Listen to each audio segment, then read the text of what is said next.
ओम श्री गणेशाय नमो। त्रिपञ्चाशदधिकशततमोऽध्याय। सूतुवाच।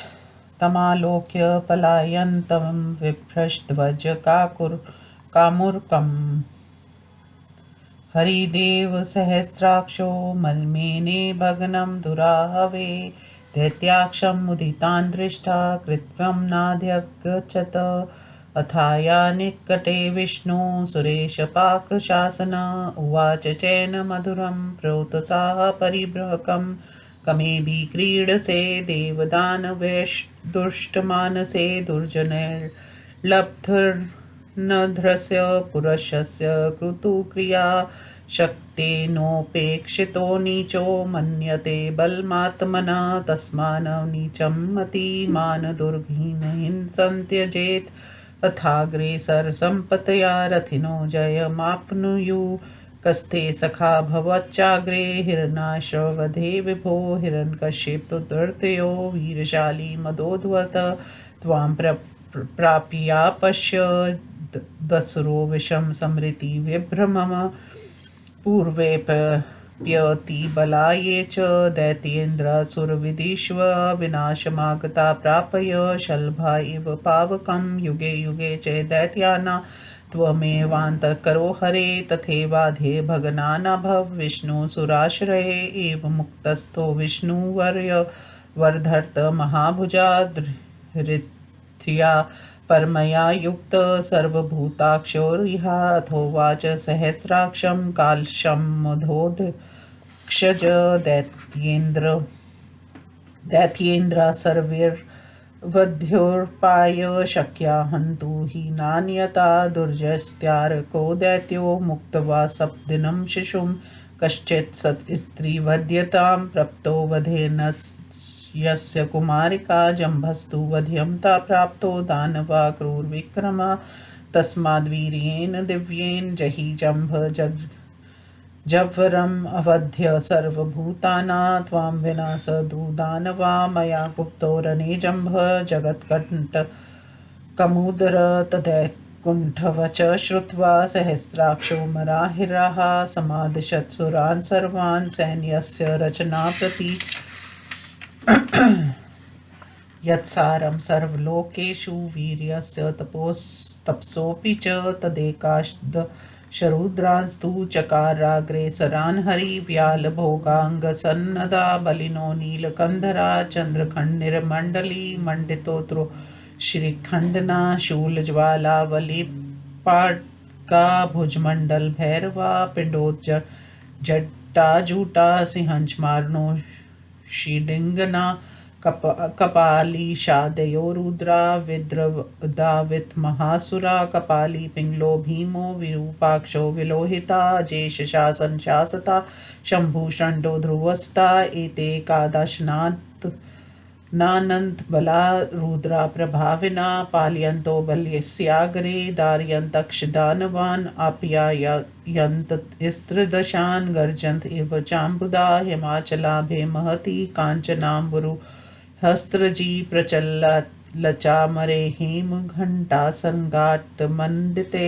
इरावते चतुर्दन्ते मातङ्गे चलसंस्थिते महामज्जलसत्रावे कामरूपशतक्रतु तस्थो हिमगिरे शृङ्गे भानुमानिव दीप्तिमान् तस्यार्षपदं स्वयं मारुतो मितविक्रम जुगोपापा परमग्निंजस्तु ज्वालापूरितादिन्मुखा पुरष्टरक्षो भवद्विष्णु ससैन्यस्य शतक्रतो आदित्या वस्वो विश्वे मरुत्स्रास्विनावपि गन्धर्वा राक्षसार्यक्षा सकिन्नरमरहोरगा नानाविधायुधाक्षित्रा दधाना हेमभूषणा कोटिष्कृत्वा वृन्दचिहोपलक्षतिम् विक्ष्राम्यन्तं सवां कीर्ति बन्दिवृन्दपुरासरा चैरु दैत्यवधे हृष्टा सहेन्द्रासुरजातय शतक्रतोरमरिन्कयाय पालिता पताकिनी गजशतवाजिनादिता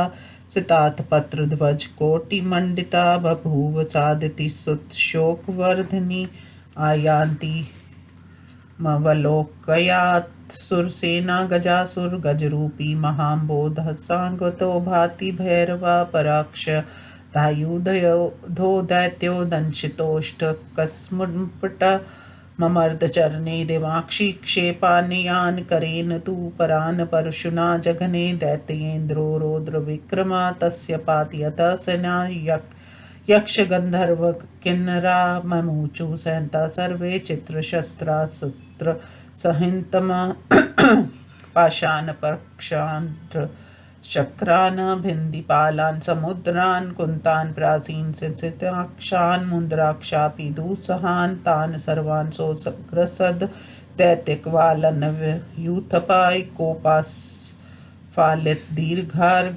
करासफोटेन पातयान् विच्चाचार रणे देवान् दुष्प्रेषे गजदानवा यस्मिन् यस्मिन् निपतति सुरवृन्दे गजासुरा तस्मिन् महाशब्दो हाहाकार कृतोऽभवत् अथ वृद्धमान तद्बलं प्रेक्ष्य सम्मतत रुद्रा परस्परं प्रोचुरहङ्कारोत्थितार्चिर्षा भो भो गृहीत दैत्येन्द्र मर्देन हताक्षयं कर्षतेन शिते शूले भर्ततेन च मर्मसे कपाली वाक्याम् कर्णे शूलं शितशिखामुखं समाजरे वाम हस्तेन सरं भवत् वृत्तेक्षण अधावत् भ्रिकुटिवक्रो दैत्येन्द्राभिमुखो रणे दृढेन मुष्टिबन्धेन शूलं विष्टभये निर्मलं जघान कुम्भदेशे कुतु कपाली गजदानवं ततो दशापि तुरुते रुद्रा निर्माले ओमय रणे जग्नु शूलेक्ष दैत्येन्द्र शैलवर्ष्मान् महावे स्त्रुशोनितरन्धस्तु शितशूलमूर्खादिता बभो कृष्णाचिद्विदैत्य शर्दी वामलं सरा प्रोतफलारुणली नीलाभज संगात सर्वतो दिशम्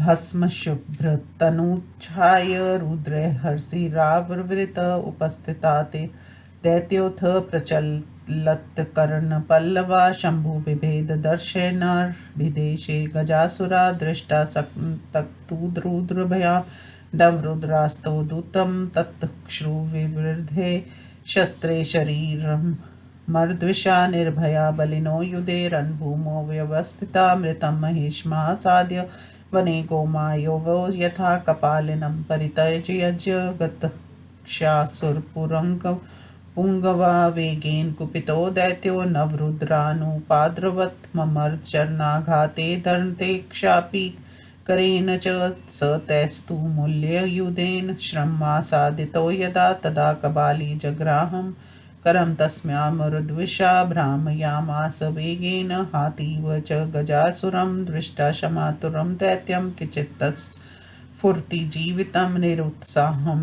रणे तस्मिन् गतयुद्धो स्वोधमम् तथा पतत् वास्य चरं चोतक कृत भैरवं स्रुवत् सर्वांगरत्रोग्धं चकारं भर्वात्मात्मना द्विष्टा विनिहतं दैत्यं दानवेन्द्रा महाबला वित्रे सुरदुर्जर्गुर्मुनि पेतुक्ष सहस्रशा दृष्टा कपालिनो रूपं गर्जचर्माम्बरावृतं दिक्षु भूमो तमेवोग्रं रुद्रं दैत्यवयो लोकयन् एवं विलुलिते तस्मिन् दानवेन्द्रो महाबले द्विपाद्रिरूढे दैत्येन्द्रो हतदुन्दुभिना तथा कल्पना पान्तमम्बुधराभेन दुर्धरेणानपीड्यन्व निमिर्भय पतत्तूर्णन्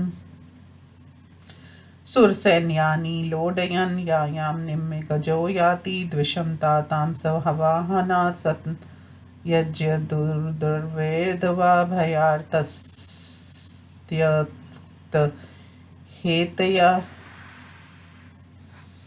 गन्धेन सुरमातङ्गा दुर्वस्तुस्तस्य हस्तिनापत् पलायितेषु सैन्येषु सुरानापाकशासना तस्थो दिक्पालके सार्धमष्टभिकेशवेन च सम्प्राप्तो निमिमातङ्गो यावच्छकरञ्ज प्रति तावच्कर्गजो यातो मुक्त्वा नादं स भैरवं ध्रियमाणोऽपि यत्नेन स रनेनैव तिष्ठति पलायते गजे तस्मिन्नारूढपाकशासना विपरीतमुखो दानवेन्द्रबलं प्रति शतक्रतस्तु वज्रेण निमिं वक्षस्यता डयद्गदया दन्तनीक्षास्य गण्डदेशे हनत् दृढं तत्प्रहारं चिन्तयेव निर्मिने भर्य पौरुषा एरावतं कटिदेशे मुद्रेर्नाभयताडयत्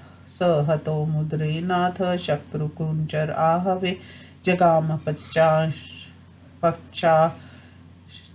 पक्षाचरणे धरणी उधारधराकृति लाघवात् क्षिप्रमुत्थ्यथाय ततो मर्महागजा रणादपसर्पाशुभीषतो निमिहस्तना ततो वायुर्ववो वृक्षो बहुशर्कर पांसुला सम्मुखो निमिमातंगो जवना चलकंपना स्त्रुक्रतो भवो शैलो गन्धातु हुदो यथा धेनोषोऽपि गन्धा गुर्वी तस्य दानवहिस्तना चिक्षेप वेगाद दैत्येन्द्रो निपातासै मूर्धनि गजो गदानि पातेन सतेन परिमूर्छिता दन्ते भीत्वा धरां वेगात् पपता चलन् सनिम्भा पतिते तु गजे तस्मिन् सिंहनादो महान् भूता सर्वता सुरसैन्यानाग्रज बृहन्ते हेशार्वेण चाश्वाना सुना सस्फोटैक्ष धनिवनां गजं तोहने हतं दृष्टा निमिं चापि पराङ्मुखं श्रुत्वा च सिंहात्नां च सुरानामतिकोपना जम्भो जज्वालकोपेन पिता जय इव पावका ससुरान् ताक्षो धनुष्यारोपाय सायकं तिष्ठते यब्रवीत् तावत् सारथी चाप्यचोदयत् वेगेन चलतस्य तद्रथस्य भवद्धृति यथा दिस्त्यसहस्रस्या भयूदितस्योदयाचले तत्परि प्रतिहत्सोऽथ दैत्येन्द्र प्रतिभानवान् वारुणास्त्रं ममोचाथ शमनपावकार्चि शाम ततो जलधरेवर्येमि सफुर्दिलझुलताकुले गम्भीरमूर्ध्वजनैरापूरितमिवाम्बरं करीन्द्रकरतुल्याभिर्जल धाराभिर्मपरात् पतन्तीभिर्जगत् सर्वं क्षेनापूरितं भूभौ शान्तमाङ्गनेयमस्त्रं तत्प्रविलोक्य सुराधिपा वायव्यमस्त्रकमरों न मेघ संघतानाशनं वायव्यास्त्रबलेनाथ निर्धूते मेघमण्डले बभूव विमलं व्योम नीलोत्पलदलप्रभं वायुना चातिघोरेण कम्पितास्ते तु दानव न शक्षेकोस्तत्र ते स्थान्तु रनेतिलिनोऽपि ये तदा जम्भो भवच्छैलो दस्योजनविस्तृता मारुतप्रतिघातार्थं दानवानाभयापहा मुक्तनानायुधोदग्रतेजोभिज्वलितद्रुम तथा प्रश्मिते वायो दैत्येन्द्रे पर्वताकृतो महाशनि वज्रमयी मुमोषाशुषत् क्रतुतया शन्या पतितया दैत्यसा चलुरूपिणी कंदरानि वशीषरन्त समनता निर्झरानि तु ततः स दानवेन्द्रस्य शैलमाया नयवर्तता निवर्तशैलमायोऽथ दानवेन्द्रो मदोत्कटा बभूव कुञ्जरो भीमो महाशैलस माकृता स ममर्दसुरानिकां दन्तैक्षापयहनत्सुरान् बभञ्ज पृष्ठत् कांक्षित करेणावेष्टच दानवा ततक्षपयतस्तस्य सुरसैन्यानि विवृत्रः अस्त्रं त्रैलोक्य दुर्धर्षं नारसिंहमोचः ततांसि हंसस्त्राणि निश्चेरु मन्त्रतेजसा कृशं दृष्टा हासनीकृका कचाभानकानि च तैर्विपाटिगात्रोऽसौ गजमाया व्यपोतथा यत् तत्तक्षांसि विशो घोरो भवत्वंशताकुला विष्णीक्षा सनिर्दग्धं सुरसैन्यमहारथा ततो सत्रं गारूढं चक्रे शक्रचारुभुजस्तदा ततो तस्मात् सहस्राणि विनिर्युयु ते गुरुत्मध्वरासाघ जम्भो भुजगरूपवान् कृतस्तु खण्डगशो दैत्य सासय माया वयनश्यत् प्रनष्टायां तु मायायां ततो जम्भो महासुरा चकार रूपमुतलं चन्द्रादित्यपथानुगं विवरद्वदनो ग्रस्तुमिष्मिष्येष सुरपुङ्गवान् ततोऽस्य विविशुर्वक्त्रं संहारकुञ्जरासुरसेना विषाद्भीम पातालोतानतालुकम् सैन्येषु ग्रस्यमानेषु दानवेन बलीयसा शक्रो दैन्यसमापन्ना शरान्तबाहु सवाहना कर्तव्यन्ता नाध्यगच्छत् प्रोवाचेदं जनार्दनं किमनन्तरमत्रास्थित कर्तव्यस्यावशेषितं यद्याश्रितघटामो यस्य दानवस्य युयुत्सवा ततो हरिरुवाचेदं वज्रायुधमद्वारिधि न सप्रातं प्रतमरन्नस्तया जस्यत्वाकातरभैरवा वर्धस्वाशु महामायां पुरन्दररिपुं प्रति मयेश लक्षितो दैत्यो अधिष्ठितप्राप्तपौरुषा मा शक्रमोहमागच्छ क्षिप्रप्रमस्त्रं समर्प्रभो तथा शक्र प्रकृति दानवां प्रति देवराट् नारायणस्त्रप्रयतो ममोच सुरवक्षसि एतस्मिन्नन्तरे दैत्यो विविर्तास्योग्रस्तक्षणात् त्रीणि लक्षानि गन्धर्व किन्नरो रगराक्षसान् ततो नारायणस्त्रं तत्पपातासुरवक्षसि महास्त्रभिन्नहृदय सुस्रावरुद्रं च सा रणागारमिवोद्वारं तत्ययाजासुरन्दनं तत्र त्रिसत्रेजसा तस्य रूपं दैत्यस्य नाशितं तत एवान्तर्धये दैत्यो वियतन्नुपलक्षिता गगनस्थ स दैत्येन्द्र शस्त्रसानमतीन्द्रियं ममोच सुरसैन्याना संहारे कारणं परं प्रसानपर्ध्यान् श्रद्धान् शक्रान् बाणवज्रान् समुद्गरान् कुठारान् सह खड्गेश भिन्दपालान् योगूढान् ववर्षदानवो रौद्रो हाबन्ध्यानाक्षानपि तैरसद्रान् वैर्मुक्तैर्दैवानिकेषु भीषणे बाहुभिर्धरणी पूर्णा शिरोभिक्ष सकुण्डले उरुभिर्गजहस्ताभे करीन्द्रैव चलोपमे भग्ने शादण्डश्चकाक्षरे रथे सारथिभिः सहे दुःसञ्चार भवत्पृथ्वी मांसशोणीकर्तकर्मा रुधिरोगहृदावर्ता शवराशिषि शिलोचये कबन्ध्रिन्नत्यसङ्कुले स्त्रवासकृदर्मये जग्रोत्रप्रसहन्तो समे समस्तदेहिनां शृङ्गालिग्रद्रव्या सम परं प्रमोदमादधु कवचिदिक्कृष्टलोचना शिवस्य रौति वायसा विकृष्टपरिवरान्त्रका प्रियन्ति जम्बुका क्वचित् स्तुतभीषणा चूच्वरितोपकामृतस्य मांसमाहरन् शवजाताक्षसंसिता कवचित् वृको गजासृजं पपो निलीयात् यतान्तरतः कविचित्तुर्गुमण्डली विकृष्यते श्वजातिभिः कवचित् पिशाच जातके प्रपीतशोणितासवे स्वकामिनी युत्रैर्धृतं प्रमोदम सम्भ्रमे ममेतदानयाननं कुरोऽयमस्तु मे प्रिये करोऽयमभसन् जिनिभो ममास्तु कर्णपूरका सरोषमीक्षते परा वपां विना प्रियं तदा परा प्रियाः पायय दृशो न चोनितास्वः वृकस्य शवचं ततः प्रबद्धः सान्द्रपल्लवं चकार यक्षकामनीतरुं कुठारपाटितं गजस्य दन्तमात्मजं प्रगृह्राकुम्भसम्पुटं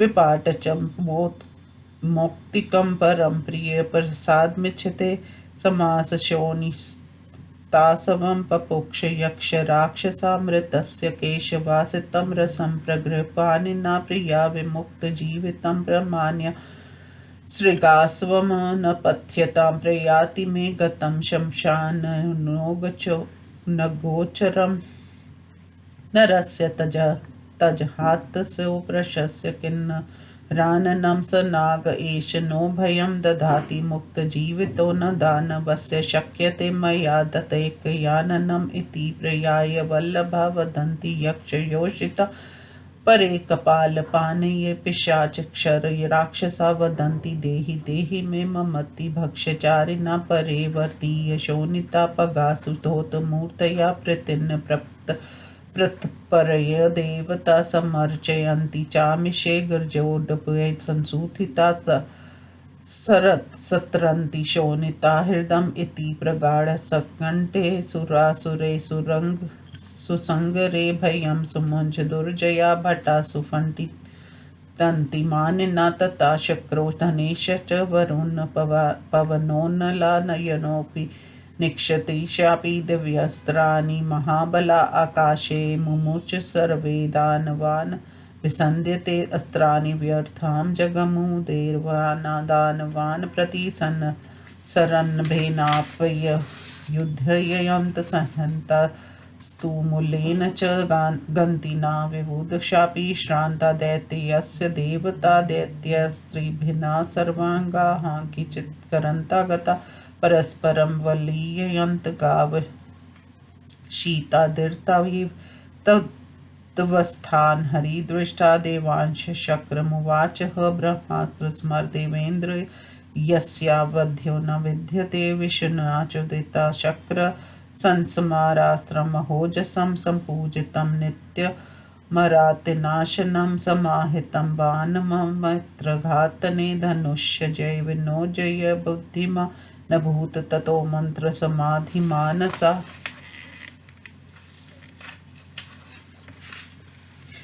समन्त्रमुच्चाय ह्यतान्तराशयो वधाय दैत्यस्य विद्या भिद्दसन्ध्यतु विकृष्य करन्नान्तमकुण्ठदिति मुमोच वीक्षयाम्बरमार्गमुन्मुखः अथासुरो प्रेक्ष महास्त्रमहात्मभ्यायमायमानवो वयतिष्ठत प्रवेपमानेन मुखेन शुष्ययता बलेन गात्रेण य सम्भ्रमाकुला ततस्तु तस्य यात्रवराभ्यमन्त्रितता शरोधरचन्द्रप्रतिमो महारणे पुरन्दरस्यासन् बन्धुता गतो नरवार्कं बिम्बवपुषा विडम्बयन् करीटकोटिसफुटकान्तिकसङ्कट सुगन्धिनानाकुसुमाधिवासितं प्रकीर्णधूमवज्जलना भूमर्धजं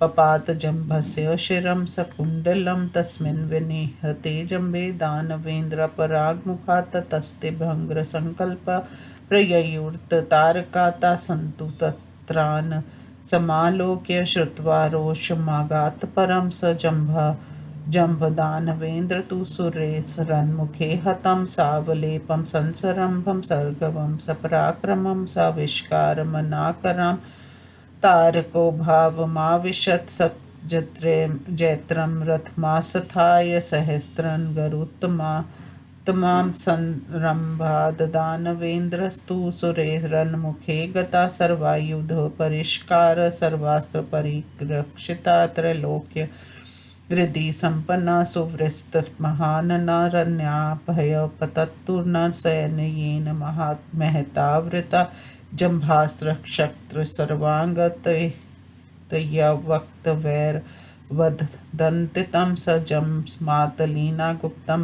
रथमिन्द्रस्य तेजसा तप्त हेमपरिष्कारं महारन्त्रसमन्वितं चतुर्योजनाविस्तीर्णं सिद्धसङ्गपरिष्कृतं गन्धर्वकिन्नरोद्वीतं पसरो नृत्यसङ्कुलं सर्वायुधं सम्बाधं विचित्ररचनोज्ज्वलं तथं रथं देवराजस्य परिवार्य समन्तता तशिन्ता लोकपालास्तु ततस्तु सगूर्ध्वजा तच्छचाल वसुधा ततो रुक्षो मरुद्भवो ततो मुबुधय उद्वता स ततो निष्ठा रविप्रभा ततस्थं समुद्भूतं नातो दृश्यन्तारका ततो जजगुलुरस्त्राणि ततो कम्पत्वाहिनी एकतास्तारको दैत्य सुरसङ्गस्तु चैकता लोकवसादे वसादमेकत्र जगत्पालनमेकता चराचराणि भूतानि सुरासुर विभेदिता तद्दतिथ्यापयेकतां यतं ददर्शु प्रेषका इव यदस्तुं किञ्चिल्लोकेषु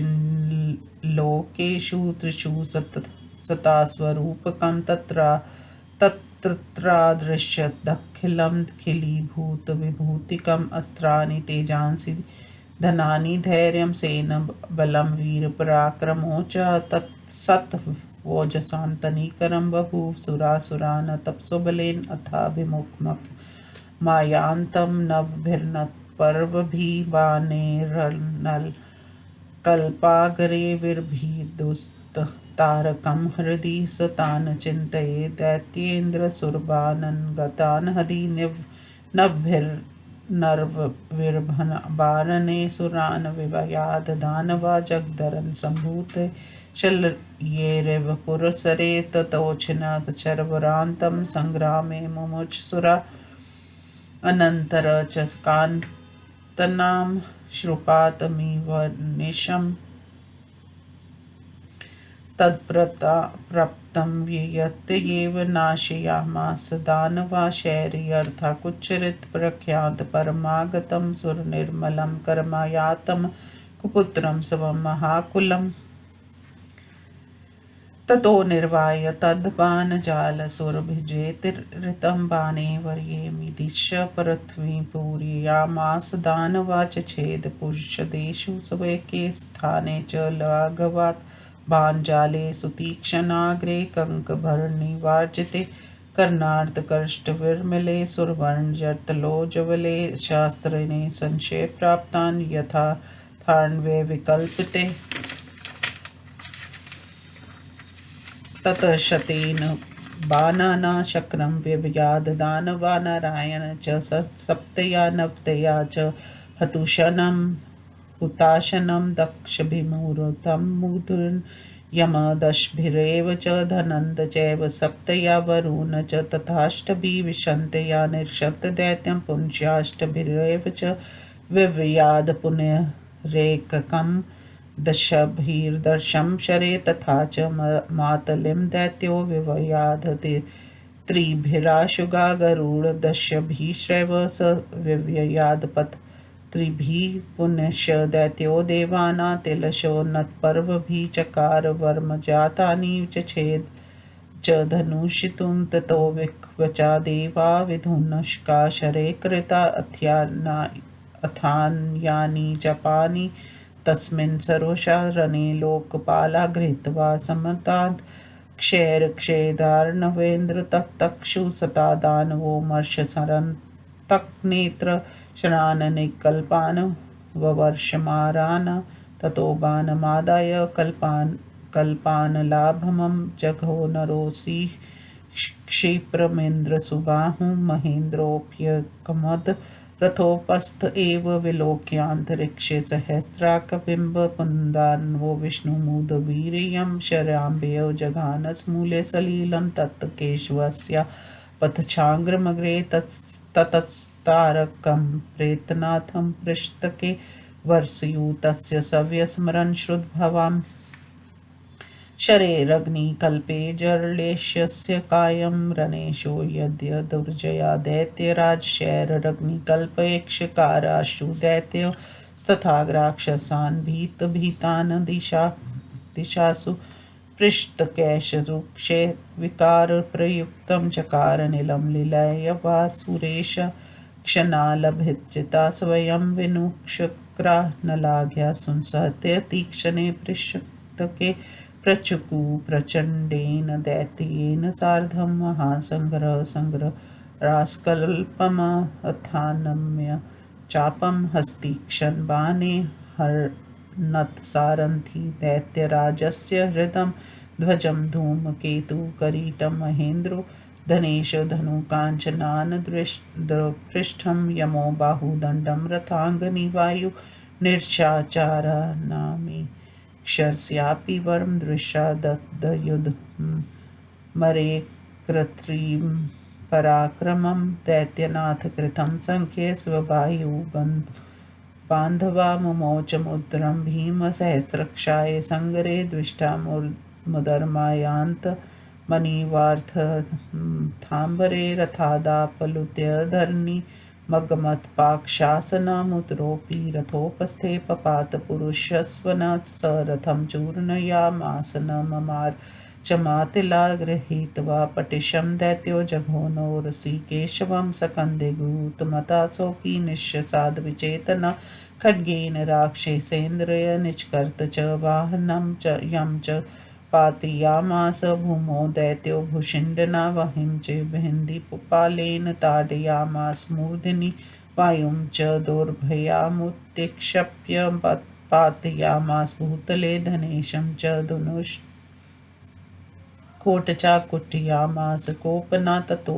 देव निकायान्नेम केकं समरे तथा जघानस्त्रे सङ्ख्ये दैत्येन्द्रो मितविक्रमा लभत्संज्ञ क्षणाद् विष्णु शङ्कर जग्रादुर्धं दानवेन्द्र सस्सांसिकतं पिशिताशङ्कोन्मुखं मुमोच दानवेन्द्र से दृढ़वक्षी केशव पपात चंक्र दैत्य से हद्रे भाक्रद्युतिवशीर्यत्ततः काय नीलोपतपल मिवाश्मनि ततो व्रजन् महेन्द्र सुप्रमोमोचार्तिचिरम् यस्मिन्जयाशसा शक्राय शक्रस्य दानवेन्द्रियो वेभूत तारकस्य सुसम्प्राय शरीरं शौर्यशालिना वशीरत वकीर्णाचि शतधा खण्डतागतं विनाशमग्मन्मुक्तं वायुना सुरवक्षसि ज्वलितं ज्वलार्भसं कुक्षं कुलिशं यथा विनाशमागतं दृशा वायुक्षा क्षुर्महाहवे रुष्टशैलेन्द्रमुत्पाटज पुष्पति द्रुमकुन्दरं चिक्षेप दानवेन्द्राय पञ्चयोजना विस्तृतं महीधरं तमायन्तं दैत्यस्मितमुखस्तदा जग्रावाम हस्तेन बालकन्दुकलीलया ततो दण्डसमुद्यम्य कृतान्त क्रोधमूर्छिता दैत्येन्द्रमूर्धि चिक्षेप भ्राम्य वेगेन दुर्जया सुसूर्या सयापन्तमूर्धिन् दैत्यस्थं च न बुद्धिवान् कल्पान्त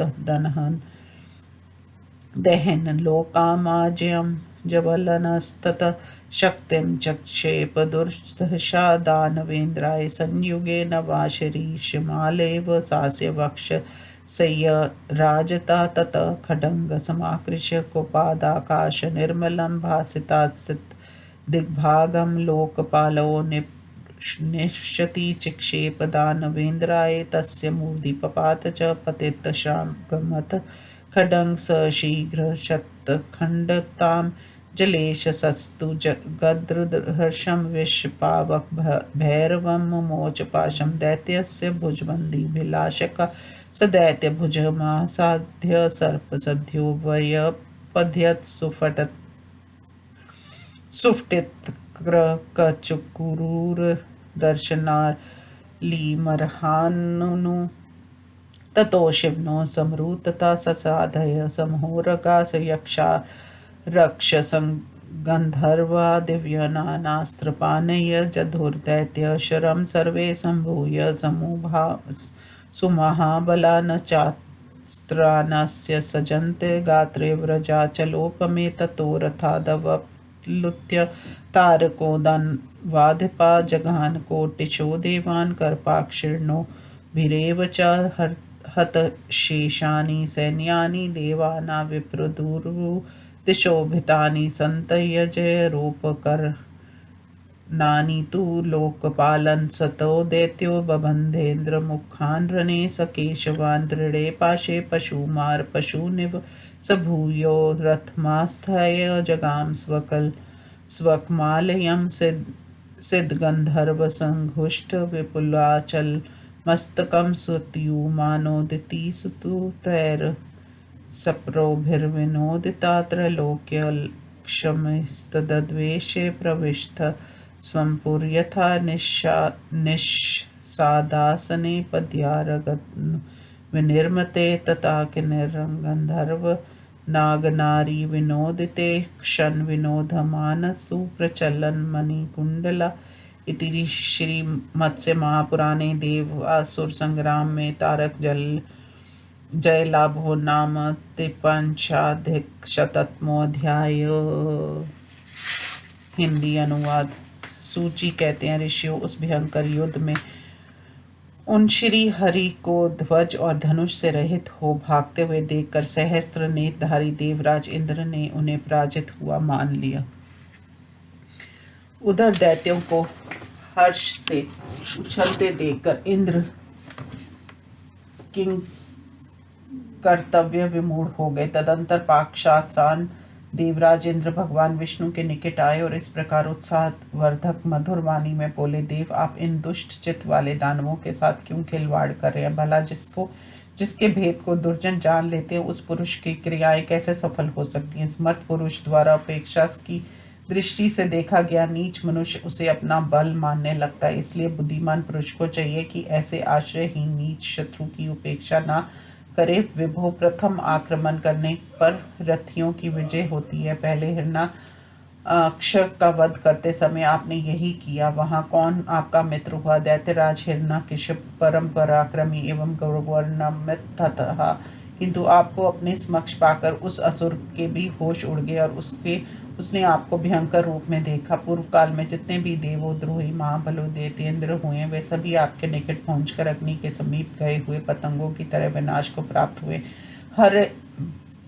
हरे प्रत्येक युग में आप ही दैत्यों के विनाश करता होते हैं। विष्णु इस प्रकार आज इस युद्ध में पराजित हुए देवताओं के लिए आश्रयदाता होइए। इंद्र द्वारा इस प्रकार कहे जाने पर महाबाहु विष्णु का उत्साह विशेष रूप से बढ़ गया और वह परमोत्कृष्ट हृदय से संपन्न हो गए। तत्पश्चात संपूर्ण प्राणियों के आश्रय स्थान एवं शत्रुसूदन विष्णु से इंद्र से यह संयोग योगी बात कही, देवराज, ये दैत्येंद्र अपने द्वारा प्राप्त किए गए वधोपायों से ही मारे जा सकते हैं। किसी अन्य उपाय से इनकी मृत्यु नहीं हो सकती। इनमें दैत्यराज तारक तो 7 दिन के बालक के अतिरिक्त अन्य सभी प्राणियों से अजय हैं। किसी का वध स्त्री द्वारा होने वाला है तो दूसरे के वध में कुमारी कन्या कारण है, किंतु भयंकर पराक्रमी दानवराज जम्प तो मारा जा सकता है। अंत आप दिव्य पराक्रम प्रकट करके जगत को संतप्त करने वाले जम्प का वध कीजिए, क्योंकि वह दानव आपके अतिरिक्त अन्य सभी प्राणियों के लिए अवध है।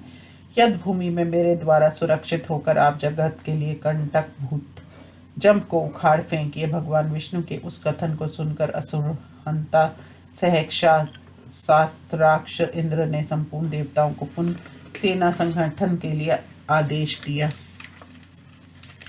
उस समय श्री हरि ने कपाली, पिंगल, भीम, विरूपाक्ष, विलोहित, अजेश, शासन, शास्ता, शंभु, चंड तथा ध्रुव इन 11 रुद्रों को आगे कर दिया, जो संपूर्ण लोकों में पराक्रम और तपस्या के सारभूत थे। इन महाबली रुद्रों के अंग सर्पों के फनों से कसकर बंधे हुए थे। इनके कंधे नीले थे। ये बाल चंद्रमा, मनुष्यों की मुंडों की माला और मयूर पिच से सुशोभित थे। इनके अंग त्रिशूल की ज्वाला से उद्भासित तथा भुजमंडल भयंकर थे। ये पीली तथा ऊंची जटाजूटों से विभूषित एवं सिंह चर्म पहने हुए थे। इन कपालीश आदि रुद्रों ने अनेकों बार प्रधान असुरों को खदेड़ दिया। अनंत बल संपन्न एवं प्रभावशाली ये 11 रुद्र सेना के अग्रभाग की रक्षा करते हुए दानवों को विदीन कर रहे थे और देवताओं को आश्वस्त करते हुए मेघ की भांति गरज रहे थे। तत्पश्चात हिमाचल के समान विशाल काय, गले में स्वर्ण निर्मित कमलों की माला से सुशोभित, चमरों से सुवन्वित, स्वर्ण निर्मित घंटा समूहों से विभूषित एवं युद्ध स्थल में पर्वत की भांति अडिग 4 दांत वाले महामद स्वामी कामरूपी ऐरावत गराज गजराज पर इंद्र सवार हुए। उस समय उनकी शोभा हिमालय पर्वत के शिखर पर स्थित प्रकाशमान सूर्य की भांति हो रही थी। ऐसा उस एरावत के दाहिनी पैर की रक्षा में अमित प्रकार पराक्रमशाली शाली वायुदेव तथा अपनी ज्वाला से के दिशाओं के मुख को परिपूर्ण कर देने वाली अग्निदेव उसके बाएं पैर की रक्षा में नियुक्त थे। भगवान विष्णु सेना सहित इंद्र के पृष्ठभाग की रक्षा कर रहे थे। आदित्य गण, वसुगण, विश्व देवगण, मरुदगण और दोनों अश्वनी कुमार तथा गंधर्व, राक्षस, यक्ष, किन्नर और प्रधान प्रधान नाग जो नाना प्रकार के आयुधधारी स्वर्ण निर्मित आभूषणों से विभूषित और रंग बिरंगे वस्त्र धारण किए हुए थे, अपने अपने चिन्हों से उपलक्षित एक एक करोड़ का यूथ बनाकर उस पर आगे बंदियों द्वारा गाई जाती हुई अपनी कार्तिका छाप डाल रहे थे। इस प्रकार वे सभी देव जातियां इंद्र के साथ हर्षपूर्वक दैत्यों का वध करने के लिए चल रही थी। देव समूहों से सुरक्षित सैकड़ों हाथियों और घोड़ों के शब्दों से निनादित एवं करोड़ों श्वेत छत्र और ध्वजाओं से सुशोभित इंद्र की वह सेना दैत्यों का शोक बढ़ाने वाली थी। तदंतर उस देव सेना को आती हुई देखकर गजासुर ने घने मेघ समूह की भांति भयंकर हाथी का रूप धारण कर लिया। फिर तो उस भयंकर पराक्रमी दैत्य इंद्र ने क्रोध से होठों को दांतों तले दबाए हुए कठोर हाथ में लेकर कुछ देवों को चरणों से रौंद डाला, कुछ को हाथ से पकड़कर दूर फेंक दिया, कुछ को फरसे से काट डाला। इस प्रकार उसे सेना का संहार करते हुए देखकर यक्ष, गंधर्व और किन्नर ये सभी संगठित होकर चित्र विचित्र शस्त्रास्त्र समूहों की वर्षा करने लगे। उस समय वे पाश, कुठार, चक्र, भिंद, दीपाल, मुदर, बर्छा, भाला, तीखी तलवार और दुहसै मुद्रों को फेंक रहे थे, किंतु उन सबको उस यूथपति दैत्य ने कौर की भांति निगल लिया। फिर उस दुर्धर्ष युद्ध में गुजासर क्रोध से फैलाए हुए अपने लंबे सूंड की चपेट से देवताओं को धराशायी करते हुए विचरण करने लगे। वह गजासुर जिस जिस सूर यूथ पर आक्रमण करता था उस यूथ में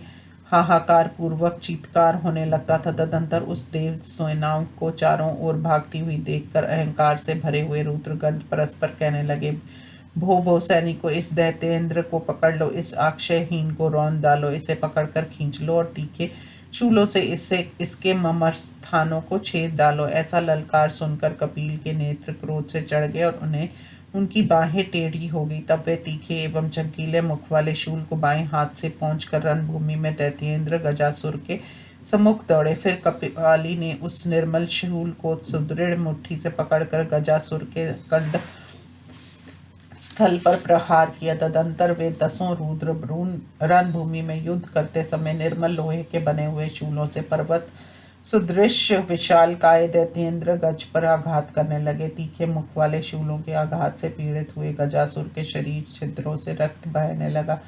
उस समय काली कांति वाला वह दैत्य शरद ऋतु में सब ओर से खिले हुए लाल और नीले कमलों से भरे हुए निर्मल सरोवर की भांति शोभा पा रहा था तथा हंसों की तरह शरीर में श्वेत भस्म रमाए हुए रुद्रों से घिरा हुआ था। इस प्रकार विपत्ति में फंसे हुए दैत्यराज गजासुर ने अपनी करपल बलों को हिलाते हुए शंभु के नाभि देश को दांतों से विदीर्ण कर दिया। तत्पश्चात गजासुर को कपाली और शंभु इन दोनों रुद्रों के साथ उलझा हुआ देख शेष नवों रुद्र जो रणभूमि में उपस्थित थे तब महाबली एवं युद्ध में निर्भय होकर लड़ने वाले थे, उस देवद्रोही की शरीर का विविध प्रकार के शस्त्रों से उसी प्रकार काटने लगे जैसे वन में मरे हुए भैंस को पाकर श्रृंखल नोचने लगते हैं। ये देखकर असुर श्रेष्ठ गज कपाली को छोड़कर हट गया। फिर कुपित हुए उस दैत्य ने बड़े वेग से नवों रुद्रों पर धावा किया।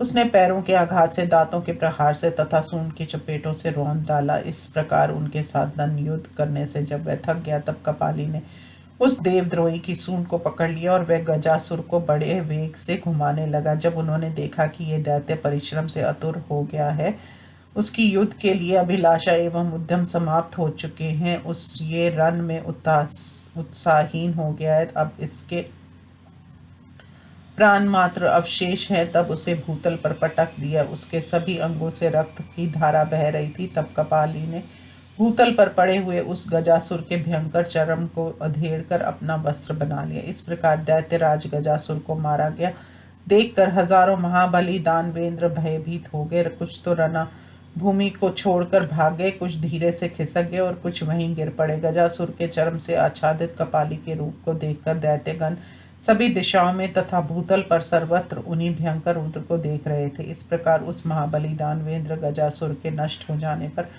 गजराज पर आरूढ़ हुआ दैत्येंद्र निमिशीघ्र ही देव सेनाओं की विलोडित करता हुआ वहां आ पहुंचा। उस समय उस दानव के साथ प्रलयकालीन मेघ के समान दुर्धर्ष शब्द करने वाली दुदन भी बज रही थी। निमिका व गजराज जिस दिशा की ओर बढ़ता था, उधर उधर से वान सहित देवगण भयभीत हो अस्त्र डालकर युद्ध भूमि से भाग खड़े होते थे। उस दैत्य के हाथी का गंध पाकर देवताओं के हाथी भी भागने लगे। इस प्रकार देव सेनाओं में भगदड़ पड़ जाने पर पाक शासन इंद्र आठों दिक्पालों तथा भगवान केशव के साथ खड़े हुए, किंतु निमिका गजराज ज्यों ही इंद्र के गजराज के पास पहुंचा, त्यों ही इंद्र का गज एरावत भयंकर चिंगारता करता हुआ भाग खड़ा हुआ। प्रत्यय पूर्वक रोके जाने पर भी वह रणभूमि में नहीं खड़ा हुआ। तब उसे भागता हुए गजराज पर आरूढ़ हुए इंद्र पीछे मुख करके दानवेंद्रों की सेना के साथ युद्ध करने लगे। उस समय इंद्र ने व्रज से निमि के वक्षल स्थल पर आघात किया और गद से उसका हाथी के गंडक स्थल पर गहरी चोट पर पहुंचाई। फिर तो निर्भय पुरुषार्थी निमि ने उस प्रहार की कुछ भी परवाह न करके एरावत के कट्टी प्रदेश पर मुर्दर से चोट की। युद्ध में मुदर से आहत हुआ पर्वत सरीखा विशाल का इंद्र का हाथी एरावत अपने पिछले पैरों से पृथ्वी पर बैठ गया। फिर निमि के हाथी से डरा हुआ इंद्र का वह महागज बड़ी फुर्ती से शीघ्र ही उठकर वेगपूर्वक रणभूमि से दूर हट गया। उस समय प्रचुर मात्रा में बालू और धूल से भरी हुई रूखी वायु बनने लगी। ऐसा दिशा में भी अपने वेग से पर्वत भी कंपित कर देने वाले निमि का गजराज सम्मुख खड़ा था। उसके शरीर से रक्त बह रहा था, जिसके कारण वह गेरु आदि धातुओं के गहरे कुंड से युक्त पर्वत की भांति शोभा पा रहा था। तब धनेश ने अब भी दानव के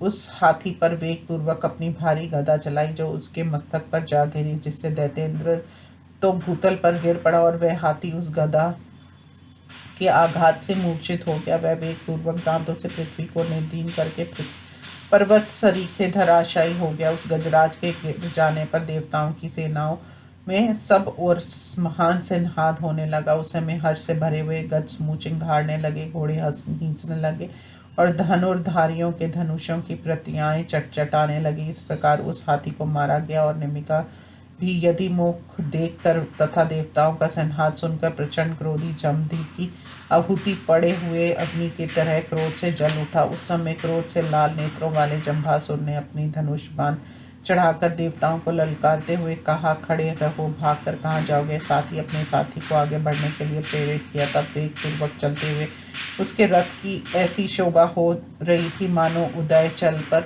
उदित हुए हजारों सूर्य हों।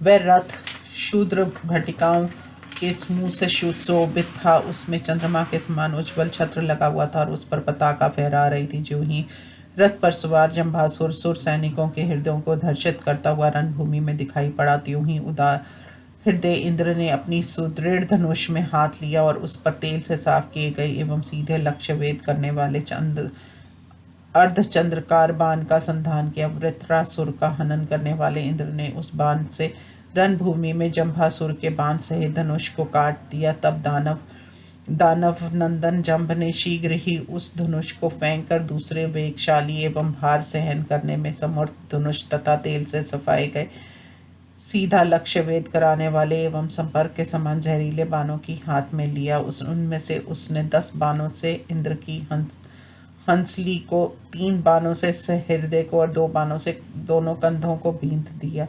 इसी प्रकार इंद्र ने भी उस दानवेंद्र पर बाण समूह चलाए, परंतु इंद्र के हाथ से छोड़े गए उन बाणों के अपने पास पहुंचने के पूर्व ही दानवेंद्र जंभ ने अपनी अग्नि की लपटों के समान तेजस्वी बाणों के आकाश में ही काटकर 10-10 टुकड़े कर दिए। तत्पश्चात देवराज इंद्र ने यत्न पूर्वक दानवेश्वर को बाण समूह से इस प्रकार आच्छादित कर दिया, जैसे वर्षा ऋतु में बादलों से आकाश आच्छादित हो जाता है। तब दैत्य ने भी अपनी तीखे बाणों से उस बाण समूह को इस प्रकार नष्ट कर दिया, जैसे वायु दिशाओं के मुख पर छाए हुए बादलों के समूह को छिन्न भिन्न कर देते। तदंतर जब इंद्र क्रोधवश उस दानवेंद्र से आगे न बढ़ सके, तब उन्होंने महान उदित गंधर्वास्त्र का प्रयोग किया। उससे निकले हुए तेज से सारा आकाश मंडल व्याप्त हो गया। उससे अनेकों परकटों एवं फाटकों से युक्त अद्युत आकार वाले गंधर्व नगर भी प्रकट हुए जिनसे चारों ओर अस्त्रों की वर्षा होने लगी। उस अस्त्र वृष्टि से मारी जाती हुई दैत्यों की विशाल सेना अतुल पराक्रमी जम की शरण में आ गई। यद्यपि उस समय इंद्र के अस्त्र से पीड़ित होकर दैत्यराज जम स्वयं भी व्याकुल हो गया था, तथापि सज्जनों के सदाचार के अर्थात शरणागत की रक्षा करनी चाहिए, इस नियम का स्मरण कर वह उन भयभीतों की रक्षा में तत्पर हो गया। फिर तो उस दैत्य ने मौसल नामक अस्त्र का प्रयोग किया। उससे निकले हुए लोह निर्मित मुसलों से सारा जगत व्याप्त हो गया। एक एक पर प्रहार करने वाले उस दुर्धर्ष मसलों द्वारा गंधर्वास्त्र द्वारा निर्मित गंधर्व नगर भी चारों ओर से आच्छादित हो गया। तदंतर जम्भासुर ने दूसरे गंधर्व अस्त्र का संधान करके उसे देवताओं की सेनाओं पर छोड़ दिया। उसने शीघ्र ही क्रमश एक एक प्रहार से सैकड़ों एवं हजारों की संख्या में गजराजों, घोड़ों, महारथियों एवं रथ के घोड़ों को नष्ट कर दिया। तब देवराज इंद्र ने त्रवाष्ट नामक अस्त्र को प्रकट किया। उस त्रवाष्ट के संधान करते ही अग्नि की लपटें निकलने लगी। तत्पश्चात उन्होंने अन्य दुर्धर्ष यंत्रमय दिव्य रत्नों का प्रयोग किया। उन यंत्रमय अस्त्रों के आकाश में वितान सा बंध गया। उस वितान से वह मौसलास्त्र शांत हो गया। ये देखकर जम्भासुर ने उस यंत्र समूह को नष्ट करने वाले शैलास्त्र का प्रयोग किया। उसके व्यायाम के बराबर उपलों की वर्षा होने लगी। तदंतर उस उपल वर्षा से ध्रुवाश द्वारा निर्मित सभी यंत्रशील होतिल सीखने सरीखे चूर्ण बन गए। इस प्रकार वह शैलास्त्र यंत्रों को तलश करके बड़े वेग से शत्रुओं के मस्तकों पर गिरते हुए पृथ्वी को भी विदीन कर देता था। तब सहस्त्र नेत्रधारी इंद्र ने व्रजास्त्र का प्रयोग किया। उससे अपलों का वह महान वृष्टि चारों ओर छिन्न भिन्न हो गई। उस शैलास्त्र के प्रशांत को हो जाने पर पर्वत सा विशालकाय एवं प्रचंड पराक्रमी जम्ब ने निर्भय होकर ऐशी कास्त्र का प्रयोग किया। उस ऐशी कास्त्र से देवराज इंद्र का परम प्रिय वज्राश नष्ट हो गया। तत्पश्चात उस परम दुर्धर्ष दिव्यायत्र ऐशी के फैलते ही रथों एवं हाथियों सहित देवताओं की सेनाएं जलने लगी। इस प्रकार ऐशी कास्त्र के तेज से अपनी सेनाओं को भस्म होती हुई देखकर महाबली देवराज इंद्र ने आग्नेयास्त्र का प्रयोग किया। उस अग्नि प्रभाव से ऐशी का अस्त्र नष्ट हो गया। तदंतर उस अस्त्र के नष्ट हो जाने पर आग्नेयास्त्र ने अपना प्रभाव फैलाया। उससे रथ एवं सारथी सहित जम्ब का शरीर जलने लगा। उस अस्त्र से प्रतिहत हो जाने पर प्रतिभाशाली दैत्यराज जम्ब ने अग्नि की ज्वालाओं को शांत करने वाला वरुण अस्त्र का प्रयोग किया। फिर तो आकाश में चमकती हुई बिजलियों से व्यास बादल उमड़ गया। आय गंभीर मृदंग की सी ध्वनि करने वाले मेघों की गर्जना से आकाश ने दांतित हो उठा। फिर क्षण मात्र में ही आकाश से गिरती हुई गजराज की शुंड दंड की सी मोटी जलधारों से सारा जगत अपलावित हुआ दीख पड़ने लगा। तब देवराज इंद्र ने उस अग्नि या अस्त्र को शांत हुआ देखकर मेघ समूह को नष्ट करने वाली व्यास्त्रा का प्रयोग किया। उस व्यास्त्रा के बल से मेघमंडल छिन्न भिन्न हो जाने पर आकाश नील कमल दल के सदृश निर्मल हो गया। परंतु उन्हें अत्यंत भीषण झंझावत के चलने पर दानवगण कंपित हो उठे। इस कारण उनमें जो महाबली थे वे भी उस समय रणभूमि में खड़े होने के लिए समर्थ न हो सके। तब दानवों के भय को दूर करने वाले जम ने उस वायु को रोकने के लिए 10 योजन विस्तार वाले पर्वत रूप का धारण कर लिया। उस पर्वत वृक्ष छोड़े गए नाना प्रकार के अस्त्रों को प्रचंड तेज से उद्दीप्त हो रहे थे। तदंतर वायु के शांत हो जाने पर इंद्र ने तुरंत ही पर्वताकार दैत्येंद्र पर एक वज्रमयी महान अर्शनी फेंकी। उस अर्शनी के गिरने से पर्वत रूपी दैत्य की कंदराएं और झरने सब ओर से छिन्न भिन्न हो गए। तत्पश्चात देवांद्र की शैल माया विलीन हो गई। उस शैल माया के निवृत्त हो जाने पर गर्वीला दानवराज जम्भ विशाल पर्वत की सी आकृति वाले भयंकर गजराज के रूप में प्रकट हुआ। फिर तो वह सेना का मर्दन करने लगा। उस दानव ने कितने देवताओं को दांतों से चूर्ण कर दिया और कितनों का सूंड लेपेट कर पृष्ठभाग से मरोड़ दिया। इस प्रकार उस दैत्यों को देव सेनाओं को नष्ट करता देखकर वृत्रासुर के हंता इंद्र की त्रिलोकी के लिए दुर्धर्ष नारसिंह का प्रयोग किया। उस मंत्र के तेज से हजारों ऐसे सिंह प्रकट हुए जो काले दाढ़ों से युक्त थे और जोर जोर से दहाड़ रहे थे तथा जिनके नख आरे के समान थे। उन सिंहों द्वारा शरीर के फाड़ दिए जाने पर जम्ब ने अपनी गजमाया समेट ली और पुनः सैकड़ों फनों से युक्त भयंकर सर्प का रूप धारण कर लिया। तब उस महारथी विषभरी ने श्वास से देव सैनिकों को जलाना प्रारंभ किया। इससे देखकर सुंदर भुजाओं वाले इंद्र ने उस समय गारुड़ अस्त्र का प्रयोग किया। उस गारुड़ शस्त्र से सहस्त्रों गरुड़ प्रकट हो गए। उन गरुड़ों ने स्वर रूपी दैत्यराज जम्ब को पकड़कर उसके टुकड़े टुकड़े कर दिए, जिससे उसकी वह माया नष्ट हो गई। तत्पश्चात उस माया के नष्ट हो जाने पर महासुर जम्ब ने सूर्य एवं चंद्रमा को मार का अनुगमन करने वाला अपना अनुपम बनाया था तथा मुख फैलाकर वह प्रधान प्रधान देवताओं को निकल जाने के लिए उनकी ओर झपटा। पाताल लोक तक फैले हुए तालू वाले उसके भयंकर मुख में महारथियों सहित बड़े बड़े गजराज प्रवेश करने लगे। इस प्रकार सारी देव सेना उसमें प्रविष्ट होने लगी। इस प्रकार उस बलवान दानव द्वारा सैनिकों को ग्रसे जाते हुए देखकर वाहन समेत इंद्र अत्यंत दीन हो गए। उनकी भुजाएं थक गई थी, वे किंकर्तव्य विमूढ़ हो गए। तब उन्होंने भगवान जनार्दन से इस प्रकार कहा, भगवान अब इस विषय में कौन सा कर्तव्य शेष रह गया जिसका आश्रय लेकर हम लोग युद्ध की इच्छा से प्रेरित हो इस दानव के साथ लोहा लें। ये सुनकर उदार बुद्धि वाले श्री हरि व्रजधारी इंद्र से इस प्रकार बोले, पुरंदर, इस समय आपको भयभीत होकर रणभूमि से विमुख नहीं होना चाहिए। आप शीघ्र ही शत्रु के प्रति महामाया का विस्तार करेंगे। दैत्य जिस प्रकार पुरुषार्थ प्राप्त कर युद्ध भूमि में डटा हुआ है, इसे मैं जानता हूँ। स्मार्टशाली इंद्रिय, आप मोह को मत प्राप्त हो, शीघ्र ही दूसरे अस्त्र का स्मरण कीजिए। ये सुनकर देवराज इंद्र उस दानव के प्रति विशेष कुपित हुए और उन्होंने प्रयत्न पूर्वक उस असुर के वक्ष स्थल पर नारायण अस्त्र का प्रयोग किया। इस बीच में मुख फैलाए हुए दैत्यराज जम्ब ने क्षण मत मात्र में 3 लाख गंधर्वों के निरोण राक्षसों को निकल लिया। तत्पश्चात वह नारायण अस्त्र उस असुर के वक्ष स्थल पर जा गिरा। उस महान अस्त्र के आघात से उसका हृदय विदीर्ण हो गया और उसके रक्त बहने लगा। तब वह असुर नंदन वमन की तरह युद्ध स्थल को छोड़कर दूर हट गया। उस अस्त्र के तेज से उस दैत्य का रूप नष्ट हो गया था। इसके बाद वह दैत्य अदृश्य होकर आकाश में अंतर्हित हो गया। फिर आकाश में स्थित होकर वह दैत्य इंद्र ऐसे इंद्रियतीत शस्त्रों को फेंकने लगा जैसे जो सुर सैनिकों के संहार में विशेष कारण थे। उस समय वह क्रूर दानव भाला, फरसा, चक्रबाण, व्रज, मुदर, कुठार, तलवार, भिंदीपाल और लोहे के गुटकों की वर्षा करने लगा। ये सभी अस्त्र अमोघ और अविनाशी थे। देवसेनाओं पर दानवों द्वारा छोड़े गए उन भीषण अस्त्रों के प्रहार से कटी हुई भुजाएं, कुंडल मंडित मस्तकों, हाथियों के शुंड, दंड, सरीखे, अरुओं, पर्वत के समान गराजों तथा टूटे हुए हरसे, पहिए, जुए और सारथियों सहित धरतों से वहां की पृथ्वी पट गई। वहां मांस और रक्त की कीचड़ जम गई। रक्त से बड़े बड़े गड्ढे भर गए थे जिसमें लहरें उठ रही थी और लाशों की राशि ऊंची शिलाओं से जैसे दिख रही थी। इस कारण वहां की भूमि अगमय हो गई थी।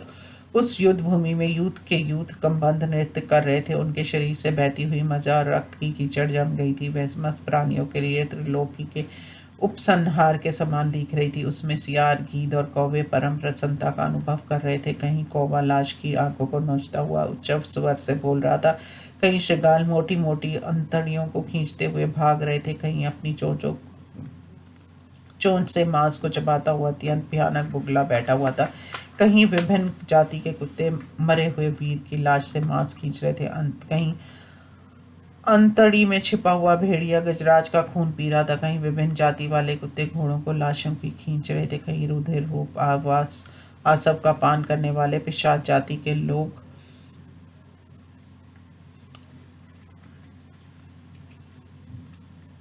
अपनी पत्नियों के साथ प्रमोद से उन्मत्त हो रहे थे। कोई स्त्री अपनी पति से कह रही थी, मेरे लिए वह मुख ले आओ। कोई कह रही थी, मेरे लिए वह खुर परम प्रिय है। कोई कह रही थी, ये कमल सदृश हथेली मेरे लिए करण पूर्व का काम देगी। दूसरी स्त्री उस समय पति के निकट रहने के कारण क्रोध पूर्वक चर्बी की ओर देख रही थी। दूसरी पिशाचनी शव के चमड़े को फाड़कर बनाए गए पत्ते के दान में गर्मा गर्म रुधि रूप आसव रखकर अपनी पति को पिला रही थी। फिर किसी यक्ष पत्नी की वृक्ष को कुठार से काट कर दिया और गजराज के दांतों को हाथ में लेकर उस गंडक स्थल को फोड़कर गजमुक्ता निकाल ली। फिर उससे वह अपने पति को प्रसन्न करने की इच्छा करने लगी। उस समय यक्षसों और राक्षसों के समूह मांस एवं रुधिर सहित आसव का पान कर रहे थे। एक पिशाचनी मृत के रुधिर को, जिसमें बाल पड़े हुए थे, हाथ में लेकर अपने पति से कह रही थी, मेरे लिए किसी दूसरे मरे हुए जीव का रुधि रूपी आसव ले आओ। इस शमशान भूमि में पड़ा हुआ कोई भी शव मेरे लिए पथ्य नहीं हो सकता। ऐसा कहकर उसने किन्नर मुख की प्रशंसा करके मनुष्य की लाशों को छोड़ दिया। कोई कह रही थी, वह हाथी यद्यपि मर चुका है तथापि हम लोगों को भयभीत कर रहा है। कोई कह रही थी, मैं अकेली दानव के उस मुख को नहीं खा सकती। इस प्रकार यक्षों की प्रियतमा पत्नियां अपनी पतियों से कह रही थी। अन्य पिशाच यक्ष राक्षस हाथ में कपाल लेकर कह रहे थे, और अरे मुझसे भी अधिक खाने वाले पिशाचों, मुझे भी कुछ दे दो। दूसरे कुछ पिशाच रुधिर से भरी हुई नदियों में स्नान करके पवित्र हो पितरों और देवताओं का तर्पण करने के बाद मांस द्वारा उनकी अर्चना कर रहे थे। कुछ हाथी रूप नौका पर बैठकर खून से भरे हुए कुंडों को पार कर रहे थे। इस प्रकार घोर संकट से भरे हुए उस देवासुर संग्राम में दुर्जय योद्धा निर्भय होकर लोहा ले रहे थे। तदंतर महाबली इंद्र, कुबेर, वरुण, वायु, अग्नि, यम और निश्चिति, इन सभी लोगों ने आकाश में दानवों को लक्ष्य करके दिव्यास्त्रों का प्रहार करने लगे, किंतु दानवों के प्रति छोड़े गए देवताओं के सभी अस्त्र बस व्यर्थ हो गए। यद्यपि देवगण संगठित होकर अत्यंत क्रोध से तुमुल युद्ध कर रहे थे, तथापि वे उस दैत्य की गति को ना समझ सके। उस समय वे थकावट से चूर हो गए थे तथा उनके सारे अंग दैत्य के अस्त्रों से विदीर्ण हो गए थे। अंत वे किन कर्तव्य में मूढ़ हो गए। तब वे शीत से पीड़ित हुई कौवों की तरह परस्पर एक दूसरे के पीछे छिपने लगे। देवताओं को ऐसी दशा में पड़ा हुआ देखकर श्री हरिंद्र ने कहा, देवेंद्र, अब आप उस ब्रह्मास्त्र का स्मरण कीजिए जिसके लिए कोई अवध है ही नहीं, अर्थात जो सभी का वध कर सकता है। इस प्रकार विष्णु द्वारा प्रेरित किए जाने पर उस महान ओजस्वी अस्त्र का स्मरण किया। तदंतर बुद्धिमान इंद्र ने अपने मन को मंत्र समाधि में लीन कर दिया। तत्पश्चात उन्होंने इंद्रियों के वश में करके नित्य पूजित होने वाले शत्रु संहारक बाण को अपने शत्रु विनाशक अजय धनुष पर रखकर मंत्र का उच्चारण करते हुए बुद्धि द्वारा दैत्य के वध की प्रतिज्ञा की और धनुष को कान तक खींचकर ऊपर मुख करके आकाश मार्ग को देखते हुए उस परम तेजस्वी बाण को छोड़ दिया। तदुपरांत जब जंभासुर ने उस महान अस्त्र को छोड़ते हुए देखा, तब वे अपनी माया को त्याग कर भूतल पर स्थित हो गया। उस समय उसका शरीर कांप रहा था, मुख सूख गया था और बल क्षीण हो गया था। इस प्रकार वह अत्यंत व्याकुल हो उठा। इसी बीच ब्रह्मास्त्र से अभिमंत्रित हुआ वह अर्धचंद्रकार बाण उस महासमर में इंद्र के धनुष से छूटकर अपने शरीर से उदयकालीन सूर्यमंडल की विडंबना करता हुआ जंभासुर के गले पर जा गिरा। उसके आघात से जंभासुर का कुंडल मंडित सिर, जो करीट के सिर से निकलती हुई कांति से व्याप्त नाना प्रकार के सुगंधित पुष्पों से वासित और बिखरे हुए धूम से युक्त अग्नि की सी कांति वाले केशों से सुशोभित था, भूतल पर गिर पड़ा। इस प्रकार उस जंबासुर के मारे जाने पर सभी दानवेंद्र युद्ध से विमुक्त हो गए, उनके संकल्प भगन हो गए। तब वे तारक के पास चले गए। उन्हें भयभीत देखकर तथा युद्ध के मुहाने पर दानवराज जंभा को देवताओं द्वारा मारा गया सुनकर तारक पास परम क्रोध हो उठा। उस समय तारक के अभिमान, क्रोध, गर्व, पराक्रम, आविष्कार और अनाकार आदि भाव लक्षित हो रहे थे। तब दानवराज तारक हजारों गरुड़ों के समान वेगशाली एवं जयशील रथ पर सवार हो क्रोध पूर्वक रण के मुहाने पर देवताओं से युद्ध करने के लिए चला। उस समय वह सभी प्रकार के अस्त्रों से सुसज्जित, सभी प्रकार के अस्त्रों से पूर्णतः सुरक्षित, त्रिलोकी के ऐश्वर्य से संपन्न तथा विस्तृत एवं विशाल मुख से सुशोभित था। वह विशाल सेना के साथ शीघ्र ही युद्ध के लिए आ डटा। तब जिसके सारे अंग जंभासुर के अस्त्र से विषक्त हो गए थे, उस गजराज ऐरावत को छोड़कर इंद्र रथ पर सवार हो गए। वह रथ इंद्र के तेज से सुरक्षित और महातिल द्वारा सजाया गया था। वह तपाए हुए स्वर्ण से विभूषित था, उसमें बहुमूल्य रत्न जुड़े हुए थे। वह 4 योजन विस्तृत था, उस पर सिद्धगण बैठे हुए थे। उसमें गंधर्व और किन्नार गान कर रहे थे तथा अप्सराएं नृत्य कर रही थी। वह सभी प्रकार से अस्त्रों से भरा हुआ था तथा उसमें उज्ज्वल रंग की विचित्र रचना की गई थी। देवराज के उस रथ को गरुड़ ध्वज भगवान विष्णु सहित सभी लोकपाल कवच से सुसज्जित हो चारों ओर से घेर कर खड़े हुए थे। तदंतर पृथ्वी कांपने लगी, रूखी हवा चलने लगी, समुद्रों में ज्वार उठने लगा, सूर्य की कांति नष्ट होगी, चारों ओर घना अंधकार छा गया जिससे तारों का दिखना बंद हो गया। अकस्मात अस्त्र प्रकाशित हो उठा और सेना कांपने लगी। एक ओर दैत्यराज तारक था तो दूसरी ओर देवताओं का समूह डटा था। एक और लोगों का विनाश था, दूसरों और जगत का पालन। इस प्रकार वहां सुर और असुर के भेद से सभी चराचर प्राणी उपस्थित थे। वे 2 भागों में विभक्त होने पर दर्शकों की भांति एक ही भूत से दिखाई पड़ रहे थे।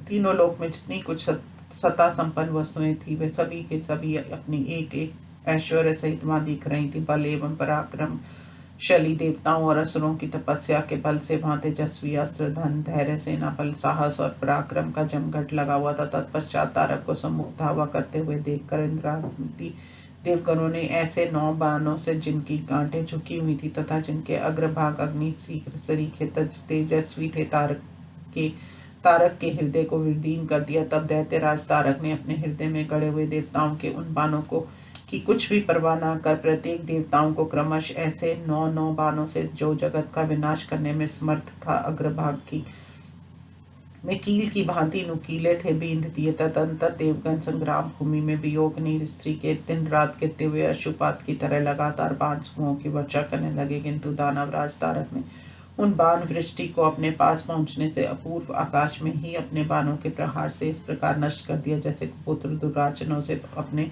परंपरागत, परम पावन, सुनिर्मल एवं प्रतिष्ठित महान कुल को नष्ट कर देता। तत्पश्चात दानवराज ने देवताओं की भुजाओं से छोड़े गए उस बाण समूह का निवारण कर अपने बाणों से आकाश, पृथ्वी और दिशाओं को भर दिया। तत्पश्चात उसने अपने स्थान पर स्थित रहते हुए ही हाथी की फुर्ती से छोड़े गए बाण समूहों द्वारा देवताओं के बाणों को कुछ भाग को उसी प्रकार काट दिया, जैसे विकल्पित शास्त्र द्वारा संशयग्रस्त यथार्थ तत्व काटे जाते हैं। उससे वे बाण अत्यंत निर्मल, सुवर्ण और चांदी के समान उज्ज्वल और अत्यंत तीखे नोक वाले थे। उनमें कंक और मोर के पंख लगे हुए थे तथा वे धनुष को कान तक खींचकर छोड़े गए थे। इसके बाद दानवराज तारक ने 100 बाणों से इंद्र को, 70 बाणों से नारायण को, 90 बाणों से अग्नि को, 10 बाणों से वायु मस्तक को, 10 बाणों से यम को, 70 बाणों से कुबेर को, 8 बाणों से वरुण को तथा 28 बाणों से निश्चिति को घायल कर दिया। फिर उस दैत्य ने प्रत्येक को पुनः 10-10 बाणों से बीन दिया। तत्पश्चात उस दैत्य ने 3 बाणों से मातिल पर और 10 बाणों से गरुड़ पर गहरा आघात किया तथा झुकी हुई कांटों वाले बाणों से के प्रहार से देवताओं के कवचों को काटकर तिल जैसा बना दिया और अनेकों धनुषों को भी काट दिया। इस प्रकार बाणों के आघात से देवगण कवच और धनुष से रहित कर दिए गए। तदंतर उस युद्ध में क्रोध से भरे हुए लोकपालगण दूसरा धनुष लेकर चारों ओर से अमोघ बाणों द्वारा दानवेंद्र तारक को घायल करने लगे। तब उस दानवराज के नेत्र अमर्ष से लाल हो गए। फिर तो वह देवताओं पर अग्नि सदृश दाहक बाणों की वर्षा करने लगा। पुनः उस प्रलय कालीन अग्नि के समान एक विकराल बाण लेकर बड़ी शीघ्रता से सुंदर भुजा वाले इंद्र की छाती पर प्रहार किया। उस आघात से रथ से पिछले भाग में बैठे हुए महेंद्र भी कांप उठे। पुनः अंतरिक्ष में हजारों सूर्य बिंब की तरह उदीप्त होते हुए अद्भुत पराक्रमी विष्णु को देखकर उस दानव के ने अन्यास ही 2 बाणों से उनके कंधों के मूल भाग पर ऐसी गहरी चोट की जिससे केशव का शार्क धनुष उनके आगे गिर पड़ा। तत्पश्चात अजय दैत्यराज तारक ने रणभूमि में प्रेतनाथ यम तथा उनके दाहिने भाग में स्थित वसु को कुछ भी न गिनते हुए उन्हें बाणों से बीन दिया और अग्नि सदृश दाग के बाणों से वरुण के शरीर को सुखा दिया तथा शीघ्र ही अग्नि सदृश बाणों से राक्षसों को भयभीत कर दिशाओं में खदेड़ दिया। इसी प्रकार उस असुरा राज ने खेल ही खेल में रुखे बाणों के आघात से वायुदेव को भी विकृत कर दिया। थोड़ी देर बाद चेतना प्राप्त होने पर स्वयं भगवान विष्णु, इंद्र, अग्नि तथा आदि देवगण सुसंगठित होकर तीखे बाणों द्वारा उस प्रचंड दैत्य के साथ विश्व के ग्रास के समान भीषण संग्राम करने लगे। उस समय श्री हरि ने अपने धनुष पर प्रत्यंचा चढ़ाकर तीखे बाणों द्वारा दैत्यराज के प्रिय सारथी को यमलोक का पथिक बना दिया। पुनः अग्नि के उसके ध्वज को महेंद्र ने, करीट को कुबेर ने, पृष्ठ भाग को स्वर्ण जटित धनुष को यम ने भुजाओं को और वायु ने रथांगों तथा उस असुरराज के कवच को भी काट दिया। तदंतर अपनी दोनों भुजाएं ही जैसी जिसकी सहायक थी उस दैत्यराज तारक ने युद्ध स्थल में देवताओं द्वारा किए गए उस युद्ध और उनके सत्य पराक्रम को देखकर रणभूमि में इंद्र के ऊपर अपना भयंकर मदर चलाया। इस उन्नबार्य मुद्र को आकाश मार्ग से आते हुए देखकर इंद्र रथ से कूदकर पृथ्वी पर खड़े हो गए और वह मुद्र कठोर शब्द करता हुआ रथ के पीछे पिछले भाग पर जा गिरा। उसने रथ को तो चूर्ण कर दिया, ब्रह्मात्ल के प्राण बच गए। फिर उस दैत्य ने पटिश लेकर कैशव की छाती पर आघात किया जिससे वह भी चेतना रहित होकर गरुड़ के कंधे पर लुढ़क गए। पुनः उस दैत्य ने तलवार से राक्षस राज निश्चिति के वाहन को काट डाला। भूषुंडी के प्रहार से यमराज को धराशायी कर दिया। दीपाल से अग्नि के मस्तक पर चोट को वायु को दोनों हाथों से उठाकर भूतल पर पटक दिया और कुपित होकर कुबेर के धनुष सिर से कूट डाला। तदुपरांत उस अनुपम पराक्रमी दैत्यराज ने समर भूमि में देव समूहों से प्रत्येक पर असंख्य अस्त्रों से प्रहार किया। तत्पश्चात क्षण भर बाद चेतना प्राप्त होने पर भगवान विष्णु ने अपने दुर्धर्ष चक्र को दो जो दानव देंद्रों को मज्जा से अभिषेक तथा मांस भोजी अंसुरों का संहार करने के लिए उन्मुक्त हाथ में लिया। फिर केशव ने उसे सुदृढ़ रूप से दानवराज के वृक्ष स्थल पर छोड़ दिया। वह सूर्य के समान तेजस्वी चक्र दैत्य के हृदय पर जा गिरा, किंतु उसके शरीर पर गिरते हुए इस प्रकार टूट फूट गया जैसे पत्थर पर गिरा हुआ नीला कमल छिन्न हो जाता। तदुपरांत महेंद्र ने अपने चिरकाल से अर्चित व्रज को छोड़ा, जिस पर उन्हें इस दानवराज के साथ युद्ध में विजय की पूरी आशा थी, परंतु वह पराक्रमशाली तारक के शरीर से टकराकर चिंगारियां बिखेरता हुआ सैकड़ों टुकड़ों में तितर बितर हो गया। फिर वायु ने उस असुर वक्ष स्थल पर अग्नि के समान तेजस्वी प्रज्वलित अंकुश फेंका, किंतु वह भी व्रज की ही भांति विनष्ट हो गया। इस प्रकार युद्ध भूमि में अपने अंकुश को विनष्ट हुआ देखकर वायु ने क्रुद्ध हो खिले हुए वृक्षों एवं कंदराओं से युक्त एक विशाल पर्वत को उखाड़ लिया जो 5 योजन में विस्तृत था। फिर उस दानवराज पर फेंक दिया। उस समय उस पर्वत को आते हुए देखकर दैत्य ने मुस्कुराते हुए बालकों की गेंद क्रीड़ा के समान उसे बाएं हाथ से पकड़ लिया। तदंतर अत्यंत कुपित हुए दुर्जय यमराज अपना दंड उठाया और वेग पूर्वक घुमाकर दैत्येंद्र के मस्तक पर फेंक दिया। वह दंड असुर के मस्तक पर गिरा तो अवश्य, परंतु दैत्य को कुछ भी ज्ञान न हुआ। तदुपरांत अग्नि ने यद भूमि में वेंद्र पर अपनी शक्ति छोड़ी जो प्रलय कालीन अग्नि के समान तेजस्विनी अजय और दुर्धर्ष थी, किंतु वह उस वक्षल स्थल पर नवीन शिरीष पुष्पों की माला की तरह सुशोभित हुई। तत्पश्चात लोकपाल ने भी अपने आकाश के समान निर्मल एवं समस्त दिशाओं को उद्भासित करने वाले खड्ग को म्यान से खींचकर उस दानव वेंद्र पर चला दिया और वह उसके मस्तक पर जा गिरा, परंतु गिरते ही वह खड्ग शीघ्र ही सैकड़ों टुकड़ों में चूर चूर हो गया। इसके बाद वरुण ने उस दैत्य की भुजाओं को बांध देने की अभिलाषा से अपना दुर्धर्ष तथा विष एवं अग्नि के समान भयंकर पाश फेंका, किंतु वह सर्प पाश दैत्य की भुजा पर पहुंचकर तुरंत ही नष्ट हो गया। उसकी ओर के समान क्रूर दंत पड़े तथा विशाल ठुड्डी टूट फूट कर नष्ट हो गई। तदंतर अश्वनी कुमार मरुद्रन साध्य गण बड़े बड़े नाग यक्ष राक्षस गंधर्व ये सभी महाबली देवगण हाथों में नाना प्रकार के दिव्यास्त्र धारण कर एक साथ उस दैत्यराज पर प्रहार करने लगे, परंतु वज्र एवं पर्वत सरीखे उसके शरीर पर अस्त्रों का कोई प्रभाव न पड़ा। तत्पश्चात दानवराज तारक ने रथ से कूदकर घूंसों एवं पर्वकों की ठोकरों से करोड़ों देवताओं का कचूमर निकाल दिया। मरने से बचे हुए देवताओं के सैनिक समूह भयभीत हो युद्ध सामग्रियों का त्याग कर चारों दिशाओं में भाग खड़े हुए। तब उस दैत्य ने रणभूमि में केशव सहित इंद्र सदी आदि सभी लोकपालों को सुदृढ़ पाश से उसी प्रकार बांध लिया जैसे कसाई पशुओं को बांध लेता है। फिर वह रथ पर बैठकर अपने उस निवास स्थान की ओर चल पड़ा जो सिद्धों एवं गंधर्वों से सेवित एक विशाल पर्वत के शिखर पर अवस्थित था। उस समय उसके मनोरंजन के लिए दैत्यगण एवं अप्सराएं उसकी स्तुति कर रही थी। उस देश में त्रिलोकी की लक्ष्मी इस प्रकार प्रविष्ट हो रही थी मानो अपने नगर में जा रही हो। वहां पहुंचकर वह प्रयागमणि एवं रत्नों से बने हुए सिंहासन पर विराजमान हुआ।